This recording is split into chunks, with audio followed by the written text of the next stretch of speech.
একাদশ শ্রেণীর ছাত্রছাত্রীরা, আজকের ক্লাসের জন্য তোমাদেরকে স্বাগত। আজ আমরা আলোচনা করব বাংলা সাহিত্যের ইতিহাসের অন্তর্গত চর্যাপদ। চর্যাপদের আজ দ্বিতীয় পাঠ। চর্যাপদের প্রথম পাঠে আমি আলোচনা করেছিলাম কে, কবে, কোথা থেকে চর্যাপদ আবিষ্কার করেছিল, চর্যাপদের পাণ্ডুলিপিটি বা পুঁথি আবিষ্কার করেছিলেন। সেই প্রসঙ্গে বলেছিলাম 1907 সালে পণ্ডিত হরপ্রসাদ শাস্ত্রী মহাশয় নেপালের রাজদরবারের পুঁথিশালা থেকে চর্যাপদের 46.5টি পদ আবিষ্কার করেছিলেন। সেই প্রসঙ্গ ধরেই আমরা আলোচনা করেছিলাম চর্যাপদের রচনাকাল, চর্যাপদের নামকরণ, চর্যার ভাষা এবং চর্যার কয়েকজন কবি। এই প্রসঙ্গে আমরা চর্যাপদের প্রথম পাঠে আলোচনা করেছিলাম। আজ দ্বিতীয় পাঠে আমি তোমাদেরকে বলবো চর্যাপদের সাহিত্য মূল্য এবং চর্যাপদের সমাজ জীবন। তো প্রথমে আলোচনা করব চর্যাপদের মধ্য থেকে চর্যা পদাবলী, চর্যা, চর্য, বিনিশ্চয়, সেই পদাবলীর মধ্য থেকে তার সাহিত্য মূল্য কি রয়েছে বা কতটুকু রয়েছে সেই প্রসঙ্গে তোমাদের কিছু বলার চেষ্টা করছি। আমরা সবাই জানি বাংলা সাহিত্যের আদি নিদর্শন হলো চর্যাপদ, কিন্তু একে খাঁটি সাহিত্য বলে ধরে নেওয়া যায় না। কারণ বৌদ্ধ সহজিয়াপন্থী সাধকগণ তাদের সাধন তত্ত্বের বাহন রূপেই চর্যাপদগুলি সৃষ্টি করেছিলেন। এই পদগুলি সৃষ্টির পশ্চাতে তাদের কিন্তু সাহিত্য সৃষ্টির কোনো প্রয়াস ছিল না। সাহিত্য অর্থাৎ গল্প, কবিতা, প্রাচীন ভারতীয় শাস্ত্র অর্থাৎ সাহিত্য, সেখানে গল্পের তো কোনো জায়গাই ছিল না। আমরা আধুনিক যুগের আগে পর্যন্ত সাহিত্যের ইতিহাসের যে যুগ বিভাগ, আধুনিক যুগ, তার আগে পর্যন্ত আমরা কোনো গল্পের বা গদ্য সাহিত্যের প্রচলন দেখি না। সবটাই হচ্ছে কাব্য বা কবিতা। কিন্তু চর্যার পদকারগণ তারা কখনোই সাহিত্য সৃষ্টি করবেন বলে পদগুলি রচনা করেননি। তাদের পদগুলি রচনার মূল উদ্দেশ্য কি ছিল? তাদের যে সাধন তত্ত্ব, সেই সাধন তত্ত্বগুলো শিষ্য তাদের কাছে তুলে ধরা। অর্থাৎ চর্যাকারগণ, যাদেরকে আমরা সিদ্ধাচার্য বলি, বৌদ্ধ সিদ্ধাচার্য, সহজিয়াপন্থী বৌদ্ধ সাধক, তারা সাধন তত্ত্বের বাহন রূপেই চর্যাপদগুলি সৃষ্টি করেছিলেন।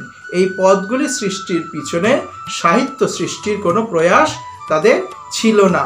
কিন্তু তাদের প্রয়াস না থাকলেও সেই পদগুলির মধ্যে কিছু কিছু পদে রসের আবেদন, কিছু কিছু পদে ছন্দ, অলঙ্কার, প্রতীক, রূপক ইত্যাদির ব্যবহার এত সুন্দরভাবে হয়েছে যে সেগুলো সত্যি সত্যি সাহিত্য হয়ে উঠেছে। কিছু পদের শিল্প কৌশল এবং রসের আবেদন স্বাভাবিকভাবেই এমন স্বাভাবিকভাবে আত্মপ্রকাশ করেছে যে সেখানে পদকারদের কবিত্ব শক্তিকে কিন্তু আমরা কিছুতেই অস্বীকার করতে পারি না। বহু পদের ছন্দ, অলঙ্কারের পর্যাপ্ত পরিচয় আমরা পেয়েছি।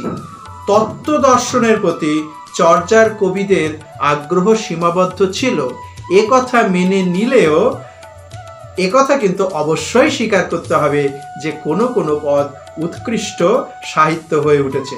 কারণ ওই যে বললাম, কোথাও রূপক, কোথাও প্রতীক এমনভাবে ব্যবহার করা হয়েছে যে সত্যি সত্যি সেই পদগুলো কিন্তু গীতি, কবিতা তথা সাহিত্য হয়ে উঠেছে। চর্যাকারদের যে বাহ্যিক দৃষ্টিতে বাংলার নদ নদী, প্রকৃতি, শিকারের চিত্র, নৌযাত্রার চিত্র ইত্যাদি কিন্তু পদগুলোর মধ্যে উঠে এসেছে। যেমন ধরো একটি পদ আমি বলি, ভবনই গহন গম্ভীর বেগে বাহি, দুয়ান্তে চিখল মাঝে ন থাহি। ভবনই গহন গম্ভীর বেগে বাহি, দুয়ান্তে চিখল মাঝে ন থাহি। একটু ভেবে দেখো, ভবনই গহন, ভবরূপ নদী গভীর, গম্ভীর বেগে বয়ে চলেছে, মানে প্রবল বেগে সে বয়ে চলেছে। দু আন্তে মানে দুই প্রান্তে, চিখল মানে কাদা, কাদায় পরিপূর্ণ, মাঝে ন থাহি অর্থাৎ মাঝখানেও কোনো ঠাঁই নেই। কি? ভবরূপ নদী, জীবন নদী বয়ে চলেছে। এগিয়ে চলো, এগিয়ে চলো, এগিয়ে চলো সামনের দিকে। মাঝখানে দাঁড়িয়ে যাওয়ার কোনো উপায় নেই। মাঝখানে দাঁড়িয়ে যাওয়া মানে কি? মৃত্যু, অর্থাৎ জীবনটা সেখানে স্থবির হয়ে গেল, অচল হয়ে গেল। আর জীবন অচল হয়ে যাওয়া মানে কি? মৃত্যুর সমান। দুয়ান্তে চিখল, দুই পারে, দুই কূলেও তুমি দাঁড়াতে পারবে না, অর্থাৎ সামনের দিকে এগিয়ে চলো। ভবরূপ নদী অর্থাৎ জীবন নদী। তাহলে জীবনটা কিন্তু নদীর সঙ্গে তুলনীয়। নদী যেমন চলতে চলতে চলতে সাগরে গিয়ে মিশে যায়, জীবনও সেরকম জন্মের পর থেকে চলতে চলতে শেষ পর্যন্ত, অর্থাৎ ইহলোকের মায়া যতক্ষণ না কাটিয়ে যেতে পারছে ততক্ষণ সে চলতেই থাকবে। থেমে যাওয়ার অর্থ মৃত্যু। তাহলে এই পথটির মধ্য দিয়ে কাব্য সৌন্দর্য অবশ্যই প্রকাশ পাচ্ছে। সাহিত্যধর্মী, এর মধ্যে সাহিত্যধর্মিতা অবশ্যই রয়ে গেছে। একটি পদের মধ্যে গঙ্গা যমুনা মাঝেরে বহই নাই, গঙ্গা যমুনা অর্থাৎ নদীর কথা আসছে, সেখানে নৌকা বয়ে চলেছে, অর্থাৎ নদী নৌকা জীবনের সঙ্গে তো তাল মিলিয়ে একাকার হয়ে গেছে এগুলো। তাহলে এর মধ্যে অবশ্যই কিন্তু সাহিত্যধর্মিতা আমরা লক্ষ্য করি। এই যে পদগুলো, এই পদগুলোর মধ্য দিয়ে চিত্র সৌন্দর্য যেমন প্রকাশিত হয়েছে, তেমনি ভাষার দুর্বোধ্যতা সত্ত্বেও তাদের সাহিত্য মূল্যকে কিন্তু অস্বীকার করা যায় না। এই পদটাকে তোমাকে কিন্তু লিখতেই হবে। এই ধরনের চর্যার সাহিত্য মূল্য আলোচনা করতে গেলে অন্তত একটি পদ তোমাকে, দুটি ছত্র তোমাকে লিখতেই হবে, উদাহরণ হিসেবে দিতেই হবে, না হলে কিন্তু পরীক্ষায় নম্বরটা ঠিকভাবে আসে না। এই কারণে ডক্টর অসিত কুমার বন্দ্যোপাধ্যায় বলেছেন, চর্যার পদকারগণ সম্পূর্ণ ধর্মীয় চেতনার বশে তাদের পদগুলি রচনা করলেও তাদের কারো কারো অবশ্যই কবিত্ব শক্তি ছিল, রীতিমতো কবিত্ব শক্তি তাদের সেই পদের মধ্যে পাওয়া যায়। প্রতীক ও রূপকের সাহায্যে চিত্র সৃষ্টি করা, মানব চরিত্রের সুখ দুঃখ বা বিরহ বেদনা, দৈনন্দিন জীবন চিত্র, তাদের সাধন তত্ত্বের কথা প্রসঙ্গেও যেমন এসেছে, ঠিক সেই প্রসঙ্গ ধরেই চর্যার পদগুলোর মধ্যেও এসে গেছে। তাই বলা হচ্ছে যে চর্যার দর্শন তত্ত্বের নিষ্প্রাণতাকে কাব্যরসের স্পর্শে সঞ্জীবিত করে তুলেছে সেই পদকারগণ। কাজেই তাহলে তারা ইচ্ছে করে সাহিত্য তৈরি করতে যাননি, কিন্তু তাদের রচনার মধ্য দিয়েই সেই পদগুলি সত্যিকারের সাহিত্য হয়ে উঠেছে কোনো কোনোটি। তাহলে এই আলোচনা থেকে আমরা বুঝতে পারলাম যে চর্যা পদের সাহিত্য মূল্যকে অস্বীকার করা যায় না। এবার দ্বিতীয় আরেকটি প্রশ্ন নিয়ে আলোচনা করা যায়, চর্যা পদের সমাজচিত্র। দেখো, চর্যাকে আমরা সাহিত্য ধরছি, আর সাহিত্য সমাজের কথা বলে। সাহিত্য কিন্তু সমাজ দর্পণ, অর্থাৎ সাহিত্য পাঠ করলে তার মধ্যে সমাজের প্রতিবিম্ব, সমাজের ছবিটা আমরা কিন্তু দেখতে পাই। ঠিক 1000 বছর আগে যে চর্যাপদ সৃষ্টি হয়েছে, অর্থাৎ খ্রিস্টীয় 10ম থেকে দ্বাদশ শতকের মধ্যে বৌদ্ধ সিদ্ধাচার্যগণ যে চর্যাপদগুলো তৈরি করেছেন, সৃষ্টি করেছেন, তার মধ্যেও আমরা সমাজের চিত্র দেখতে পাচ্ছি।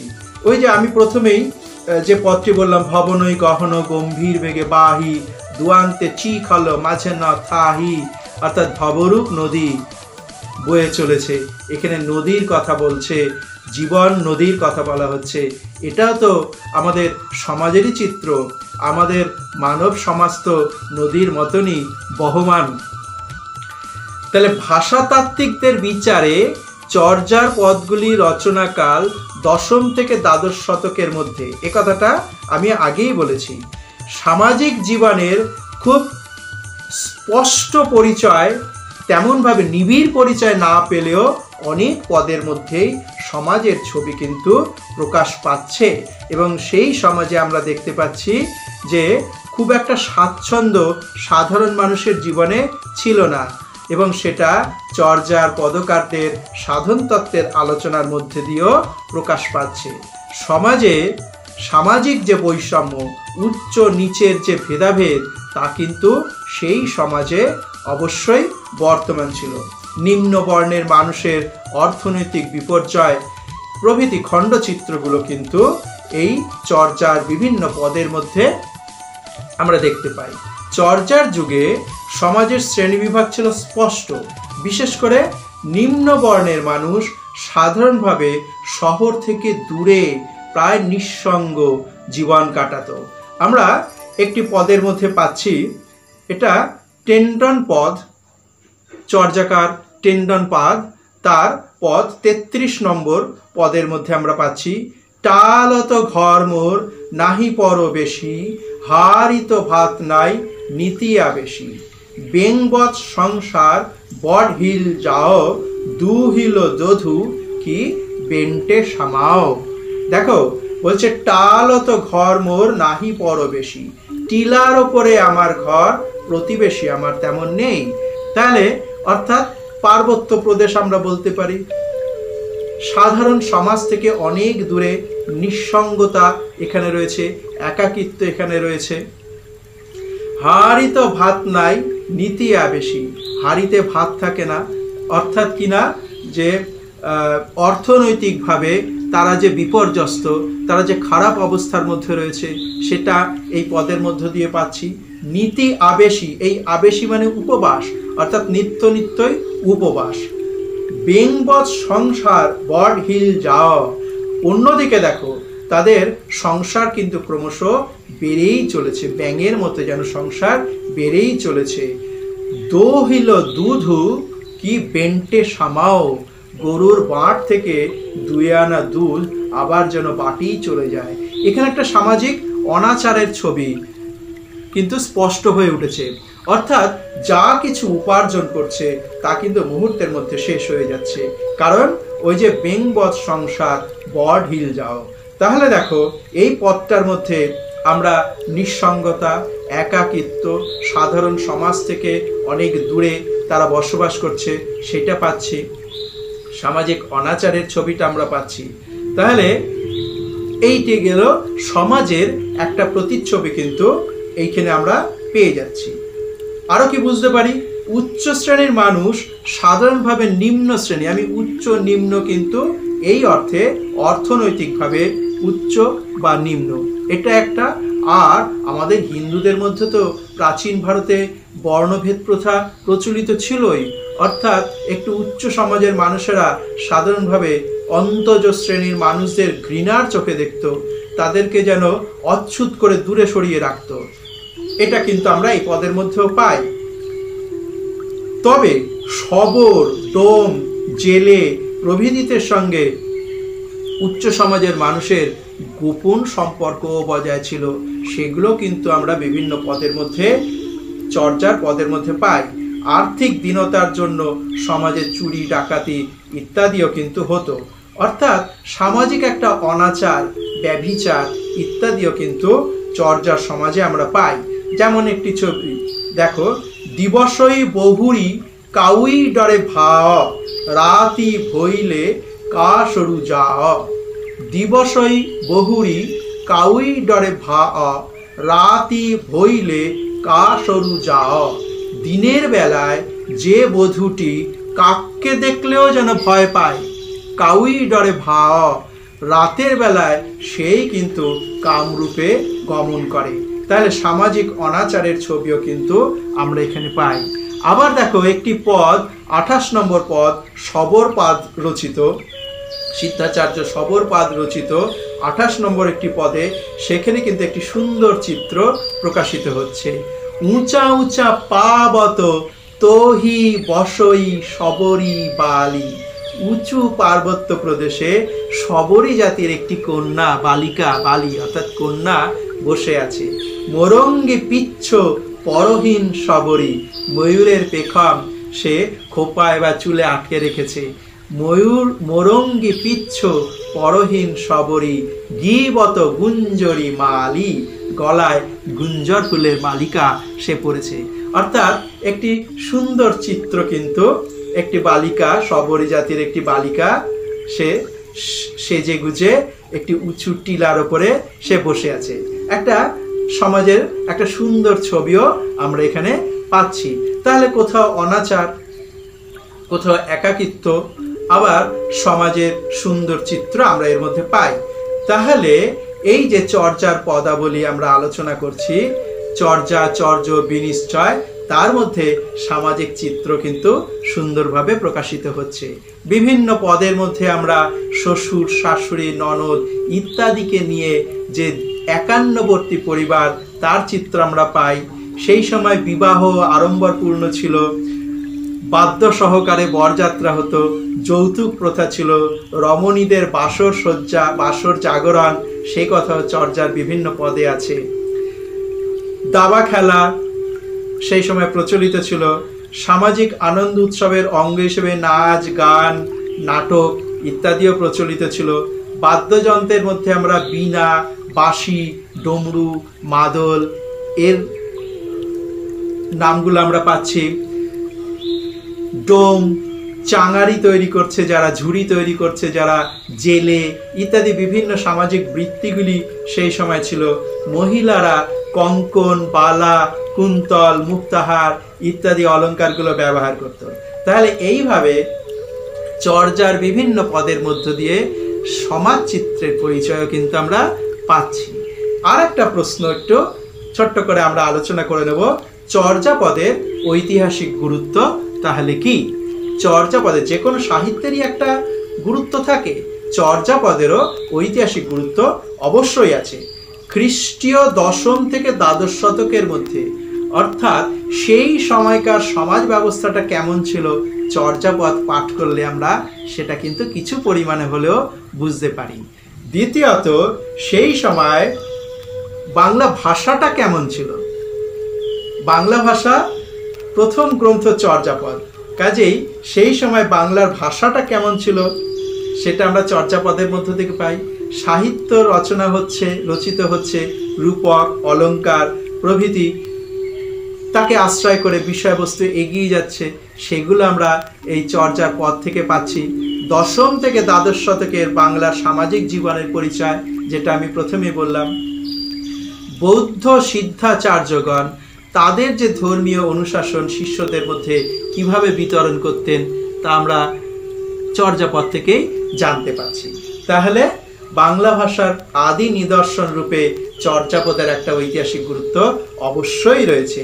চর্যাপদ থেকেই সেই সময়কার ভাষা, বাংলা ভাষার রূপটা কেমন ছিল সেটা জানতে পারছি, সেই সময়কার সমাজ ব্যবস্থাটা জানতে পারছি।